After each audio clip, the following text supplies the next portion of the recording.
இயக்குனர் பிரசாந்த் வர்மா இயக்கத்தில் நடிகர் தேஜா சஜ்ஜா நடித்துள்ள ஹனுமன் தெலுங்கு படம் வரும் ஜனவரி 12 இம் தேதி சங்கராந்தி பண்டிகையை முன்னிட்டு திரையரங்குகளில் வெளியாக உள்ளது. இதற்கான ப்ரீ ரிலீஸ் நிகழ்வு ஹைதராபாத்தில் நடைபெற்றது. இதில் சிறப்பு விருந்தினராக நடிகர் சிரஞ்சீவி கலந்து கொண்டார்.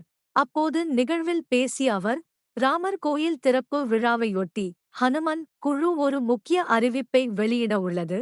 அதாவது, படத்தின் ஒவ்வொருக்கு டிக்கெட் கட்டணத்தில் இருந்தும் ரூபாய் ராமர் கோயில் கட்டுமானப் பணிகளுக்கு வழங்கப்படும் என்பதுதான் அந்த அறிவிப்பு. படக்குழு சார்பாக நான் இந்த அறிவிப்பை வெளியிடுகிறேன். படக்குழுவின் உன்னதமான நோக்கத்துக்கு என்னுடைய வாழ்த்துகள்.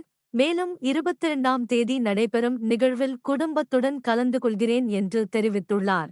இந்நிகழ்வில் திரையுலகைச் சேர்ந்தவர்கள், அரசியல் தலைவர்கள் என 7000 விருந்தினர்கள் கலந்து கொள்ள உள்ளதாக தகவல் வெளியாகியுள்ளது.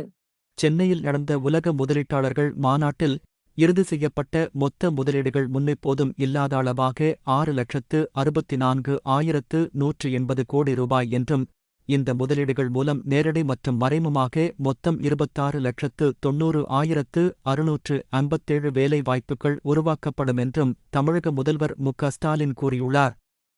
இந்த மாநாட்டை உலகமே வியக்கும் வகையில் நடத்தி, இந்தியாவே வியக்கும் வகையில் முதலீட்டை ஈர்த்த தொழில்துறை அமைச்சர் டி.ஆர்.பி. ராஜா பொறுப்பை ஏற்றுக்கொண்ட குறுகிய காலத்திலேயே இமாலய சாதனையைச் செய்திருக்கும் அவரை பாராட்டுகிறேன் என்றார். மேம்பட்ட மின்னணுவியல் உற்பத்தி, பசுமை எரிசக்தி, போல் அல்லாத காலணிகள், வாகனங்கள் மற்றும் மின் வாகனங்கள், வான்வெளி மற்றும் பாதுகாப்பு, தரவு மையங்கள், திறன்மிகு மையங்கள், தகவல் தொழில்நுட்ப சேவைகள் போன்ற பலதரப்பட்ட துறைகள் மூலமாக இந்த முதலீடுகள் வந்திருக்கிறது. இதுவரை இங்கே முதலீடு செய்யாதவர்களும் எங்கள் மாநிலத்தில் முதலீடு செய்ய முன்வாருங்கள் என்று அன்போடு அழைக்கிறேன் என்று கூறினார். உலக முதலீட்டாளர் மாநாட்டில் குறு, சிறு மற்றும் நடுத்தர நிறுவனங்கள் சார்பில் பன்னாட்டு வாங்குவோர் விற்போர் சந்திப்பு நிகழ்ச்சி அமைச்சர் மு. அன்பரசன் தலைமையில் நடைபெற்றது. இந்நிகழ்ச்சியில் அமைச்சர் முன்னிலையில் விற்போர் வாங்குவோர் இடையே ஒப்பந்தங்கள் பரிமாறப்பட்டன. இந்த வாங்குபவர் விற்பனையாளர் சந்திப்பில் ஆஸ்திரேலியா, பிரான்ஸ், ஐக்கிய அரபு எமிரேட்ஸ், சிங்கப்பூர் மற்றும் இதர உலக நாடுகளில் உள்ள 39 கொள்முதலாளர்கள், தமிழகத்தில் இருந்து 270 ஏற்றுமதியாளர்கள் பங்கேற்றனர். மிக்ஜாம் புயல் மழையால் சேதமடைந்த அரசு பள்ளிகளை சீரமைக்கும் வகையில் எங்கள் பள்ளி மிளிரும் பள்ளி திட்டத்தின் கீழ் சிறப்பு தூய்மை பணி நேற்று தமிழகம் முழுவதும் தொடங்கி ஜனவரி 10ஆம் தேதி வரை நடைபெறவுள்ளது. இப்பணியில் ஆண்டு முழுவதும் பள்ளி வளாகத்தை தூய்மையாக வைத்துக் கொள்ளும் வகையில் மாணவர்கள் மத்தியில் விழிப்புணர்வு ஏற்படுத்த பள்ளி வளாகம் தூய்மை பணிக்காக தமிழகம் முழுவதும் மாவட்ட ஆட்சியர் தலைமையில் ஒரு குழு ஏற்படுத்தப்படும் என்று பள்ளிக்கல்வித்துறை அமைச்சர் தெரிவித்துள்ளார். தற்போதைய சூழலில் கரோனா மற்றும் இன்ஃப்ளூயன்சா தொற்றுகள் வேகமாக பரவுகின்றன. அதற்கான தடுப்பு மற்றும் விழிப்புணர்வு நடவடிக்கைகள் எடுக்கப்பட்டு வருகின்றன. காய்ச்சல் மற்றும் வேறு வகையான தொற்று பாதிப்புகள் அதிகமாக உள்ள பகுதிகளில் மட்டும் சிறப்பு மருத்துவ முகாம்களை நடத்த முடிவு செய்யப்பட்டுள்ளது.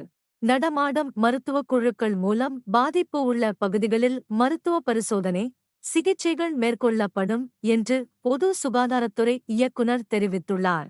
அயோத்தியில் பிரம்மாண்டமாக கட்டப்படும் ராமர் கோவிலின் கும்பாபிஷேகம் ஜனவரி 22ஆம் தேதி நடைபெறவுள்ளது.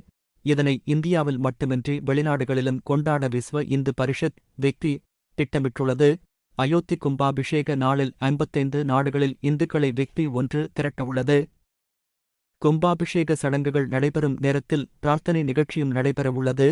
அனைத்து இடங்களிலும் எல்இடி திரைகள் மூலம் அயோத்தி கும்பாபிஷேக விழா நேரடி ஒளிபரப்பு செய்யப்படும். வங்கதேச பொதுத் தேர்தலில் தற்போதைய பிரதமர் ஷேக் ஹசீனாவின் அவாமி லீக் கட்சி அபார வெற்றி பெற்றுள்ளது. 5வது முறை வங்கதேச பிரதமராக ஷேக் ஹசீனா பதவியேற்க உள்ளார். இந்திய பிரதமர் நரேந்திர மோடி ஹசீனாவை தொடர்பு கொண்டு வாழ்த்து தெரிவித்தார். முஸ்லிம்கள் பெரும்பான்மையாக வசிக்கும் வங்கதேசத்தில் 17 கோடி மக்கள் உள்ளனர். இதில் 10% பேர் இந்துக்கள் ஆவர். அவர்கள் அனைவரும் பிரதமர் ஷேக் ஹசீனாவின் அவாமி லீக் கட்சிக்கு ஆதரவாக வாக்களித்திருப்பதாக தகவல்கள் வெளியாகியுள்ளன. இன்று 22 கேரட் தங்கம் விலை கிராமிற்கு 10 ரூபாய் குறைந்து 1 கிராம் தங்கம் 5820 ரூபாயாகவும் 8 கிராம் தங்கம் 46,560 ரூபாயாக விற்கப்படுகின்றது. இன்று வெள்ளி விலை கிராமிற்கு 20 பைசா அதிகரித்து ஒரு கிராம் வெள்ளி 78 ரூபாயாக விற்கப்படுகின்றது.